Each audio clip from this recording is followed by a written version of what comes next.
گھر حکومت ایوان چلانے میں کوئی دلچسپی نہیں رکھتی، کوئی وزیر یہاں آنا گوارا نہیں کرتا۔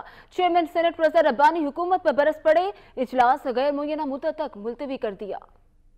سینٹ کے اجلاس میں گزشتہ 10 برسوں کے دوران حکومت کی جانب سے دہشت گردی کے خلاف جنگ پر ہونے والے اخراجات کی تفصیلات پیش نہ ہونے پر چیئرمین سینٹ کو برہم ہوئے۔ رضا ربانی بولے کہ حکومت ایوان چلانے میں کوئی دلچسپی نہیں رکھتی، کوئی وزیر ایوان میں موجود نہیں ہوتا۔ وفاقی وزیر بلیغ الرحمان بولے کہ اس معاملے پر وزارت داخلہ اور خارجہ دونوں شامل ہیں، مکمل معلومات کسی کے پاس بھی نہیں۔ رضا ربانی بولے کہ کیا آپ کے پاس اس کا کوئی ریکارڈ موجود نہیں؟ اس تمام معاملے میں کی حکومت کہاں کھڑی ہے؟ حیران کن بات ہے کہ اس اہم معاملے پر کسی کے پاس تخمینہ نہیں۔ کیا وزراء کے لیے اخباروں میں اشتہار دوں؟ رضا ربانی نے سینٹ اسٹاف کو سینٹ میں پنگ پونگ ٹیبل لانے کی ہدایت کی، بولے کہ وزراء کو ادھر ادھر ایوان میں پنگ پونگ کھیلنے دیں۔ رضا ربانی نے سینٹ سیکریٹریٹ کو تمام وزراء کو خط لکھنے کی ہدایت کر دی، بولے کہ وزراء غیر حاضر رہے تو ان کے خلاف کارروائی کی جائے گی، جس کے بعد چیئرمین سینٹ نے احتجاجاً سینٹ اجلاس بھی غیر معینہ مدت کے لیے ملتوی کر دیا، جبکہ وزیر خزانہ اسحاق کی جانب سے سینٹ میں تحریری جواب بھی جمع کروایا گیا ہے، جس میں کہا گیا ہے کہ گزشتہ 5 سالوں کے دوران حکومت نے قرضوں کی مد میں 3,13,55,522 ملین ڈالرز حاصل کیے۔ ان قرضوں کے علاوہ پاکستان نے